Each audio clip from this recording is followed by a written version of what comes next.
গাজায় স্থল অভিযান আরও বাড়াতে চলেছে ইসরায়েল। এজন্য সংরক্ষিত হাজারো সেনার তলব করেছে দেশটি। তবে এরা যুদ্ধে সরাসরি অংশ নেবে না। স্থানীয় সময় রোববার সন্ধ্যায় এই পরিকল্পনার অনুমোদনে ডাকা হয় নিরাপত্তা মন্ত্রিসভার জরুরি বৈঠক। নতুন করে তলব করা এই সেনা সদস্যদের পাঠানো হবে পশ্চিম তীর ও ইসরায়েলের বিভিন্ন ঘাঁটিতে, আর সেখানে থাকা নিয়মিত সেনারা গাজা অভিযানে যাবেন। এমন সিদ্ধান্তের মধ্যেই নতুন করে উত্তেজনা ছড়িয়েছে ইসরায়েলের আকাশে। ইয়েমেনের বিদ্রোহী গোষ্ঠী হাউথিদের দাবি, হাইপারসনিক ক্ষেপণাস্ত্র দিয়ে হামলা চালিয়েছে দেশটির বেন গুরিয়ন বিমানবন্দরে। এতে হতাহতের ঘটনাও ঘটেছে। সাময়িকভাবে স্থগিত করা হয়েছে বিমান চলাচল।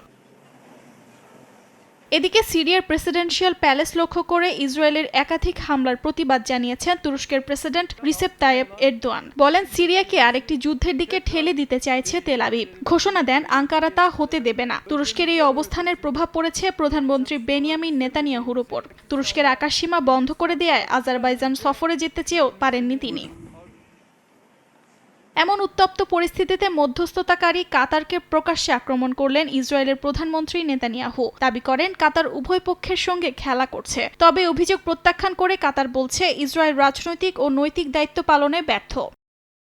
অর্জিতা শহীন, সময় সংবাদ।